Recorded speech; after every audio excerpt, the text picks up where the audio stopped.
Good morning class. आज हम class 10 के समांतर श्रेणी के अगले लेक्चर पे आते हैं। ठीक है, कल हमने बताया था व्यापक पद क्या होता है। ठीक है, समांतर श्रेणी का व्यापक पद या एनवा पद, और फिर उससे रिलेटेड हमने कुछ क्वेश्चन कराए थे। आज हम बताएंगे समांतर श्रेणी के एन पदों का योगफल क्या होता है, इसका क्या फॉर्मूला होता है, कैसे आता है, और उससे रिलेटेड कुछ क्वेश्चन कराएंगे। ठीक है, तो समांतर श्रेणी के एन पदों का योगफल ये क्या होता है, पहले ये देखते हैं।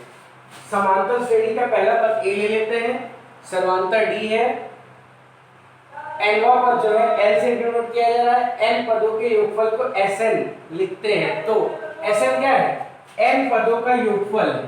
पहला पद ये, दूसरा सर्वांतर डी है तो डी जुड़ता जाएगा, दूसरा पद ये होगा, तीसरा पद ये होगा, अंतिम पद क्या है, जो एनवा पद है वो एल है, इससे पहले वाला क्या होगा, डी कम होगा। ठीक है, तो ये हो गया। अब इसी को उल्टे क्रम में लिख दोगे तो योगफल में कोई फर्क नहीं पड़ेगा, चाहे 1 + 2 + 3 करो, चाहे 3 + 2 + 1 करो, रहेगा वही। तो Sn बराबर क्या आ जाएगा, L, इससे पहले L - D, इससे पहले L - 2D, और जुड़ता चला जाएगा कहां तक, A + D + A से। अब इन दोनों श्रेणी को क्या करेंगे, जोड़ देंगे। Sn तो यहाँ कितना हो जाएगा, 2Sn, A और यहाँ L, तो A + L। जब इन दोनों को जोड़ेंगे तो देखो डी डी कट जाएगा, क्या आएगा, A + L। ऐसे इन दोनों को जब जोड़ेंगे तो ये कट जाएगा, क्या आएगा, A + L। ऐसे इन दोनों को जोड़ेंगे तो A + L, A + L, तो हर जगह A + L, A + L आता जाएगा। ये कितनी बार है, n टर्म में, तो कितनी बार होगा, n बार। तो A + L को n बार जोड़ो या n से गुणा कर दो, बात वही है। ठीक है, तो 2Sn = n A + L, यानी Sn = n/2 A + L। तो ये फार्मूला आपको याद रखना है। ये फार्मूला है Sn = n/2 A + L। L क्या है, अंतिम पद, L क्या है, अंतिम पद या एनवा पद। Sn n पदों का योगफल, A क्या है, पहला पद। ठीक है, अच्छा अभी हमें पता है कि जो L है वो अंतिम पद है, एनवा पद। अंतिम पद ही क्या है, एनवा पद L है, n तक लिया है, तो ये अंतिम पद कह सकते हो या एनवा पद कह सकते हो। तो अगर L एनवा पद है तो एनवा पद क्या होता है, A + n - 1D। तो L की जगह क्या रख देंगे यहाँ पे, A + n - 1D। तो जब सॉल्व करेंगे तो A मिलके 2A हो जाएगा। तो n पदों का योगफल आ जाएगा n/2 2A + n - 1D। तो एक फार्मूला ये होता है, जब हमें अंतिम पद पता हो तो ये लगाएंगे, और जब हमें पहला पद और सर्वांतर ही पता हो तो क्या लगाएंगे, ये Sn = n/2 2A + n - 1D। तो कुल मिला के आपको ये तो फार्मूले याद रखने, कौन सा, Sn = n/2 A + L। L क्या है, अंतिम पद या एनवा पद, A पहला पद, n कितने पदों तक ले रहे हैं। ठीक, और एक फार्मूला होता है Sn = n/2 2A + n - 1D।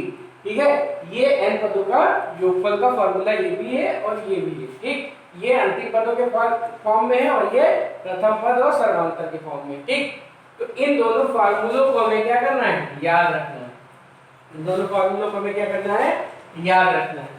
Sn यानी n पदों का योगफल फार्मूला होता है n/2 A + L, और एक फार्मूला होता है n/2 2A + n - 1D। इन फार्मूलों की हेल्प से अब हम क्वेश्चन लगाएंगे। Sn = होता है n/2 A + L, एक फार्मूला ये होता है और एक फार्मूला ये होता है, ये n पदों के योगफल का फार्मूला है। ठीक, अब इसी से रिलेटेड हम कुछ क्वेश्चन देखते हैं। इन फार्मूलों से रिलेटेड हम क्या करते हैं, कुछ क्वेश्चनों को सॉल्व करते हैं। ठीक है, जैसे पहला क्वेश्चन है 5 + 8 + 11 + 14 ... ऐसे 22 पदों का योगफल बताना। 22 पदों का योगफल S22। n पदों का योगफल क्या लिखते थे, n पदों का योगफल लिखे थे Sn, 10 पदों का योगफल S10, 22 पदों का योगफल S22, ऐसे लिख देते हैं। ठीक है, हमको निकालना है फार्मूला। देखो ये क्या होता है, n/2 2A n - 1D। पहले हम फार्मूला लिख देते हैं, ये n पदों का योगफल हो गया। ठीक है, ये ज्ञात करना था, ये क्वेश्चन था। क्वेश्चन क्या था? ये था सॉल्यूशन, ये सूत्र है, ये क्या है? फॉर्मूला है। Sn इज इक्वल टू, ये n पदों का योगफल है।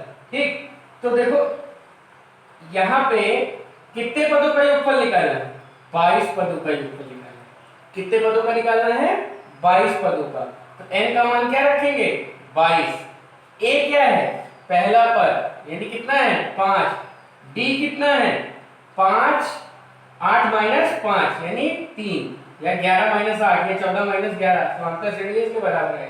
ठीक है, यहाँ पे S22 निकालना है, n का मान 22 है, a का मान 5 है और d 3 है। ठीक, तो S22 is equal to n by 2a plus 22 minus 1 into d.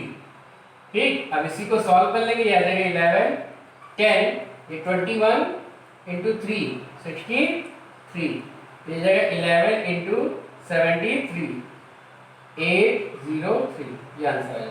ठीक है, 7 3 चल गए, जीरो आएगा बीच में 10, ठीक, ये आ जाएगा 803।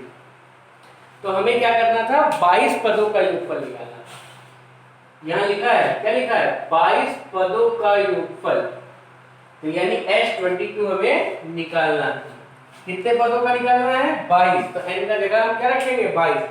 श्रेणी को देखने पे पहला पद और समांतर निकल जाएगा, सीधा सीधा ये फार्मूला लगाया और इस फार्मूले में वैल्यू पुट करके हमने 22 पदों का योगफल निकाल लिया। बात क्लियर है? ठीक, अब आते हैं दूसरे क्वेश्चन में। दूसरा क्वेश्चन है, ये इसी तरह ये भी क्वेश्चन है जैसे अभी हमने किया, सेम इसी तरह ये भी क्वेश्चन है, इसमें कोई अंतर नहीं है। दूसरे क्वेश्चन में कह रहा है 1/15, 1/12, 1/10, 11 पदों तक योगफल ज्ञात करना। ठीक है, क्वेश्चन समझ में आ गया? अच्छा, यहाँ a का मान क्या है? 1/15। d का मान क्या होगा? 1/12 में से 1/15 घट जाएगा। ठीक है, ये कितना आ जाएगा एलसीएम? 60, 12 पंचे 60, 15 चौको 60, यानी 1/60, ये आ जाएगा डी का मान। ठीक, और क्या निकालना है? n का मान पता है, कितने पदों तक? 11 पदों का योगफल निकालना है, 11 पदों का योगफल निकालना है। d पता है, a पता है, n पता है, सीधा सीधा कौन सा बात मिलेगा? ये। ठीक है, तो Sn इज इक्वल टू होता है n by 2 2a plus n minus 1 d। Value put करो, n की जगह 11 बाई 2, 2, a की जगह 1/15, n की जगह 11 माइनस 1 और d की जगह 1/16। 11 बाई 2 ये हो जाएगा 2/15 और ये हो जाएगा 10, 10 से ये कट जाएगा, ये 1/6। अब इसी को सॉल्व कर लेंगे। एलसीएम क्या है?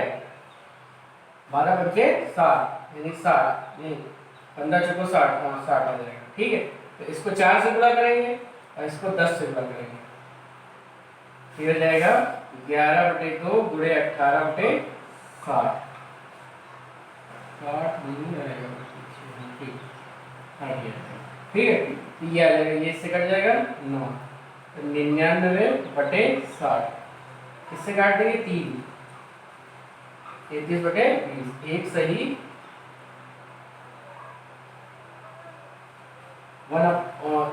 13/20, ये क्या आ जाएगा? 11 पदों का योग। ठीक, 11 पदों का योग दिया था, पहला पद पता है, ठीक, सर्वांतर पता है, अब 11 पदों का योगफल निकालना है, यानी 11 n बराबर क्या रखेंगे? 11 और फॉर्मूला रख के निकालेंगे। बात क्लियर है? अब आते हैं क्वेश्चन नंबर 3 पे।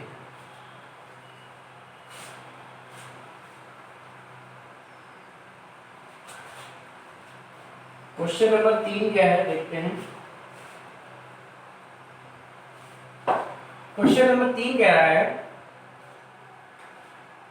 34 plus 32 plus 30 plus dot dot dot 10 plus 10। यहाँ 10 पदों तक नहीं लिखा, ये जोड़ते जोड़ते कहां तक आ रहा है? 10। योगफल ज्ञात करें, का योगफल ज्ञात करें। इससे जो पहले क्वेश्चन लिखे थे उसमें कह रहा था 22 पदों तक, 10 पदों तक, 15 पदों तक, लेकिन यहाँ कहीं पदों तक नहीं लिखा है, बल्कि क्या लिखा है, यहाँ से चलते चलते 10 तक आ गए, इसका योगफल हमें निकालना है। ठीक है, तो अंतिम पद पता है, यानी एल पता है और ए पता है। ठीक, यहाँ पे हमें क्या पता है, ए का मान कितना है 34, अंतिम पद जो कि एल है वो कितना है 10। तो फॉर्मूला लग सकता है सेकेंड वाला, n/2 a + l एक फॉर्मूला बताया था जो पहला लिखा था, n/2 a + l वो लग सकता है, लेकिन n नहीं पता है। तो यहां से यहां तक पदों की संख्या मान लेते हैं कितनी है n, माना 34, 32, 30 ... 10 में पदों की संख्या n है। तो nवां पद क्या हो जाएगा, यहां से यहां तक n पद है तो यही तो nवां पद होगा, तो nवां पद क्या हो जाएगा 10। nवां पद का formula a + n - 1d = 10। a का मान 34, n - 1, d का मान क्या है 32 में से 34 गए -2 = 10। तो -2 n - 1 = 10 - 34 यानी -24, -2 n - 1 माइनस माइनस कट गया और ये 12 आ जाएगा। ठीक, तो n बराबर कितना आ गया 13, n का मान क्या हो गया 13। अब दूसरा वाला फार्मूला, ठीक, 34 + 32 + 30 + ... में पदों की संख्या बराबर 13। यहां से यहां तक कितने पद हैं 13 पद हैं। इन 13 पदों का योगफल, तो 13 पदों का योगफल कितना आ जाएगा, S13 = n/2 a + l। ठीक है, ये होगा 13 पदों का योगफल। पहला वाला फार्मूला लगा दिया, n की जगह 13 ही रखेंगे, a की जगह 34, l की जगह 10। तो ये 13 निकालने के लिए हमें ये करना पड़ा, कितने पद है यहाँ से यहाँ तक ये तो हमें पता नहीं था, तो पहले यहाँ से यहाँ तक कितने पद है उतने पदों का योगफल निकालना। ठीक है, ये कितना आ जाएगा 13/2 और ये आ जाएगा 44, कट जाएगा 22, 13 × 26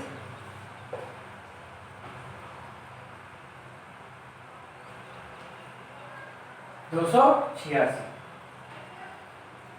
ये आ जाएगा। ठीक है, तो यहां से यहां तक का योगफल निकालना है, ये समांतर श्रेणी है, तो यहां से यहां तक कितने पद हैं पहले ये बात हम निकालेंगे। तो हमने मान लिया n पद है, n का पद 10 है, सॉल्व करके n निकालेंगे। यहां से यहां तक कितने पद हैं 13 पद। अब 13 पदों का योगफल निकालेंगे, इस फार्मूले से निकाल लेंगे क्योंकि l हमें पता है, उससे भी निकल सकता है, इससे भी निकल सकता है। ठीक है, दोनों से निकल सकता है क्योंकि l की वैल्यू वहां रख दी जाती है, निकल जाता है। ठीक, अब आते हैं अगले क्वेश्चन में, क्वेश्चन नंबर 4।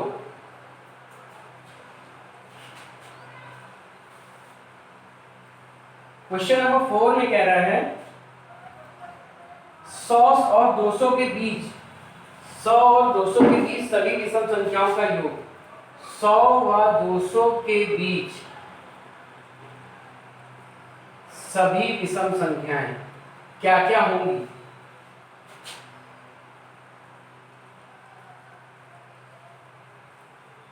का योग, ये हमें ज्ञात करना है। क्वेश्चन समझ में आया। 100 और 200 के बीच में जितनी भी विषम संख्याएं हैं उनको जोड़ के बताओ कितना होगा योगफल।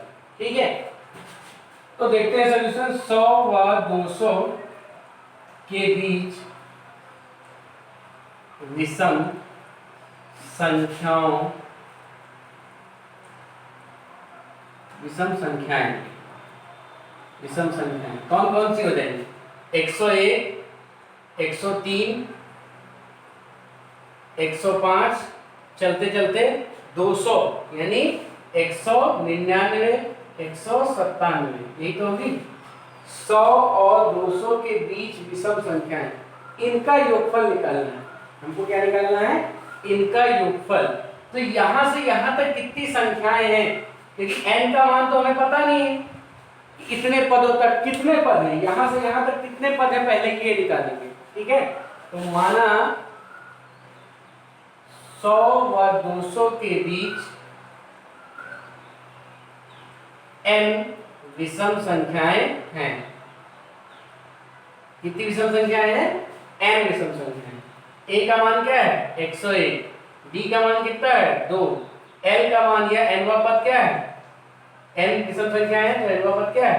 133। l भी कह सकते हैं 199। ठीक, तो nवा पद बराबर 199 है, यानी a plus n minus 1 d बराबर 199 है। 101 प्लस n माइनस 1 और d का मान 2 बराबर 199। तो 2n माइनस 1, अब जब ये 101 उधर चला जाएगा तो कितना बचेगा? 98। तो n minus 1 is equal to 49, n is equal to 50। तो टोटल विषम संख्याएं कितनी होगी? 50। अब 50 संख्याओं का योगफल निकालो। यहां से यहां तक कितनी संख्याएं हैं? 50। 101, 103, 105 प्लस डॉट डॉट डॉट 197, 199 का योगफल ये निकालना है। ठीक है, कितनी संख्या है? 50। 50 पदों का योगफल 50 बटे 2 2a, a का मान 101 प्लस 50 माइनस 1 d का मान 2, या a प्लस l भी लगा सकते हो, a प्लस l। ठीक है, तो ये हो जाएगा 25 और ये हो जाएगा 203। ठीक है, 75। 25 के 75 और 2 0 बढ़ जाएगा। तो जो 100 और 200 के बीच संख्याएं होंगी उनका योगफल क्या होगा? 7500। 100 व 200 के बीच विषम संख्याओं का योग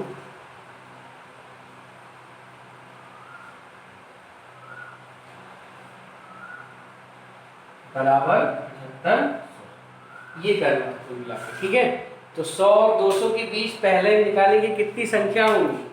तो मान लेते हैं कितनी संख्या है 100 और 200 के बीच में? n संख्या है। तो nवा पद क्या हो गया? 199। उसकी हेल्प से हमने n निकाल लिया। अब फार्मूला होता है Sn = n/2 a + n। a पता है, n पता है, n हमने अभी निकाला, उसको फार्मूले में रख के वैल्यू निकाल लेंगे। बात क्लियर है? ठीक है, अब आते हैं आखिरी क्वेश्चन में।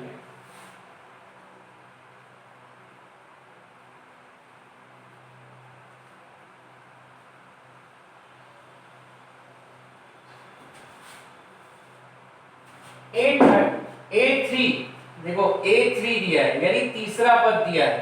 A3 का मतलब तीसरा पद दिया है।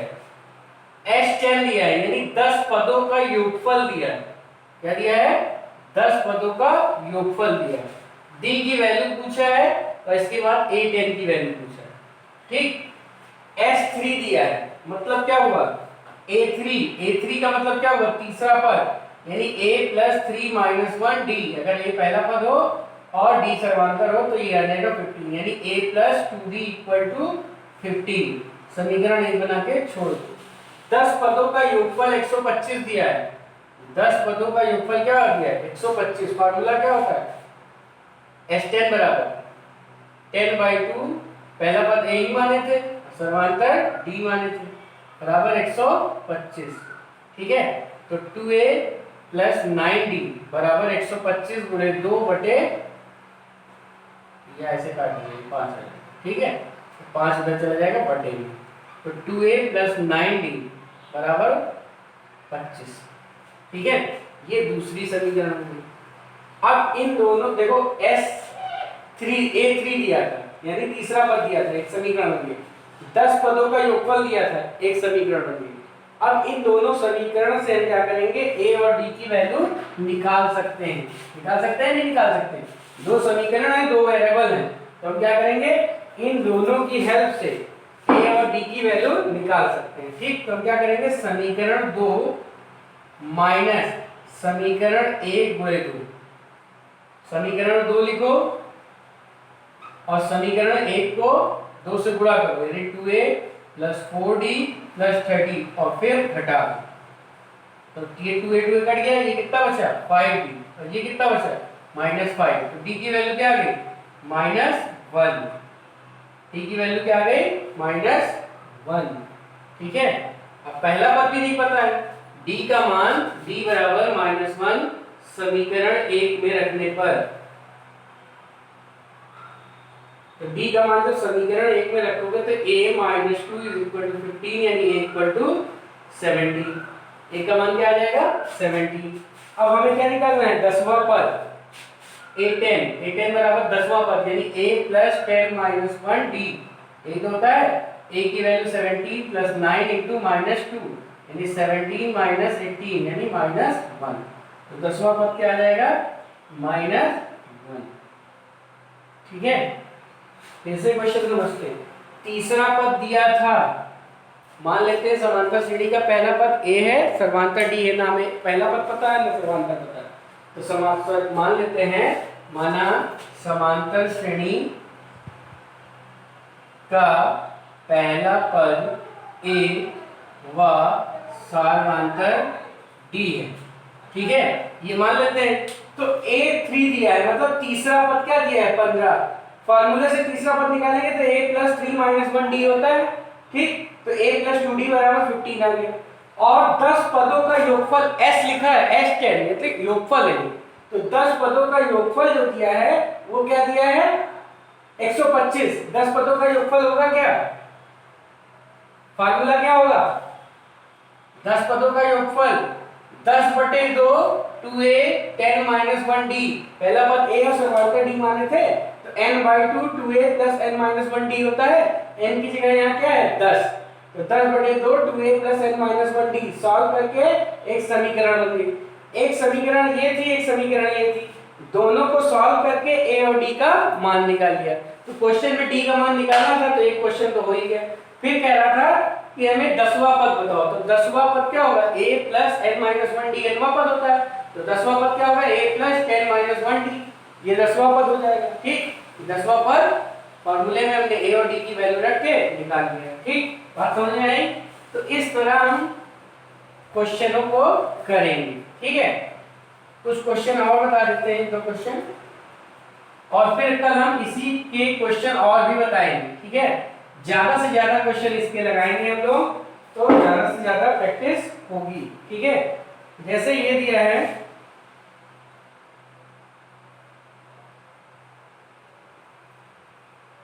अगला क्वेश्चन देखते हैं। एक समांतर श्रेणी के 15 पदों का योग 0 है। एक समांतर श्रेणी है जिसके 15 पदों का योग क्या है 0 है। यदि इसका चौथा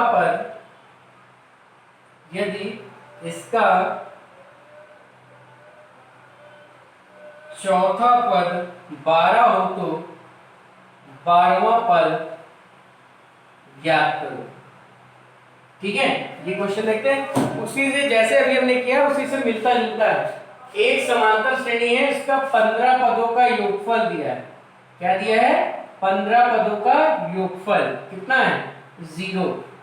और चौथा पद दिया है वो कितना है 12, और निकालना क्या है 12वां पद। 15 पदों का योगफल यानी सम दिया है। ठीक, चौथा पद दिया है, 12वां पद निकालना है। ठीक है, तो मान लेते हैं, माना समांतर श्रेणी का पहला पद a सर्वांतर d है। ठीक है, तो S15 का मतलब क्या हुआ 15/2, पहला पद a ही है, 15 माइनस 1 और सर्वांतर d ही है, बराबर 0। ये उधर जाके 0 हो जाएगा। 2a plus 14d is equal to 0, यानी a plus 7d is equal to 0। समीकरण 1 तैयार। ठीक, चौथा पद कितना है 12। चौथा पद क्या होगा a plus 4 minus 1d is equal to 12, तो a प्लस 3d बराबर 12। ठीक है, यहां से क्या करो a की वैल्यू निकालो। a क्या है -70। ठीक है, a क्या है -70, समीकरण 1 बना दिया। अब a की वैल्यू रख दो, a की वैल्यू रख दिया हमने, यहां लिख देना समीकरण 1 से a का मान रखने पर। तो जब a का मान रखा तो कितना बचा -4d इज इक्वल टू 12, यानी d इक्वल टू -12। 3। अब d अगर -3 आया है तो समीकरण 1 से a कितना आ जाएगा, माइनस इंटू -3 कितना आ जाएगा 21। a निकल गया क्या 21। 12वां पद निकालना है, a पता है d पता है, 12वां पद बहुत आराम से निकाल सकते हैं। तो 12वां पद का फॉर्मूला क्या होगा, a प्लस 12 माइनस 1 d, यानी a 21 और ये हो जाएगा 11 इंटू -3, तो 11 इंटू -33। ठीक है, 13 में से 1 गया, 3 में से 1 गया 2 और ये 12 -12, तो 12वां पद क्या आ जाएगा -12। समांतर श्रेणी के 15 पदों का योगफल दिया था 0। 15 पदों का योगफल, ये 15 पदों का योगफल का फॉर्मूला है, उसको 0 किए, एक समीकरण तैयार हो गया, ए और डी में रिलेशन मिल गया। चौथा पद का फॉर्मूला लगाया, 12 के बराबर किया, एक समीकरण तैयार हो गया। इन दोनों समीकरणों को सॉल्व करके ए और डी का मान निकल गया, और जब ए और डी पता है तो हम 12वां पद आराम से निकाल सकते हैं। इससे पहले जो क्वेश्चन किया था वो भी ऐसे ही था, ये लैंग्वेज में लिख दिया, वो सीधे S50 और T4 ये ऐसे लिख दिया था। ठीक, तो इस तरह हम क्वेश्चन करेंगे। ठीक, तो आज हम इतना ही बता रहे हैं, इन क्वेश्चनों को आप लोग कीजिएगा अच्छे से, और जो पहले जो हमने बताया n पदों के योगफल का क्रम से आप पढ़ते रहेंगे तो आपको चीजें आराम से समझ में आएंगी। ऐसे एक का दुक्का वीडियो देखेंगे तो समझ में नहीं आएगा। ठीक है, आप पहला लेक्चर, दूसरा लेक्चर, तीसरा लेक्चर, चौथा लेक्चर, ऐसे क्रम से आप देखते रहेंगे तो बहुत अच्छे से समझ में आएगा, और रोज का रोज काम करते रहेंगे तो कोई दिक्कत नहीं है। ठीक है, चाहे आप लाइव पढ़िए, चाहे घर पे बैठ के पढ़िए, चाहे क्लास में पढ़िए, कोई अंतर नहीं, सेम ऐसे ही पढ़ते हैं जैसे क्लास में। समझ लीजिए आप क्लास में बैठे, ठीक है, तो आप घर पे जब चाहें तब पढ़ सकते हैं। इसीलिए टाइम का यूटिलाइज कीजिए, ज़्यादा से ज़्यादा पढ़िए और ज़्यादा से ज़्यादा करिए। ठीक है, धन्यवाद। और अगर आपको अच्छा लग रहा हो या कुछ सजेशन देना चाहते हो तो कमेंट बॉक्स में कर रहे हैं। अगर वीडियो आपको अच्छा लग रहा है तो लाइक कर दीजिए, ज़्यादा से ज़्यादा लोगों में शेयर कीजिए। धन्यवाद।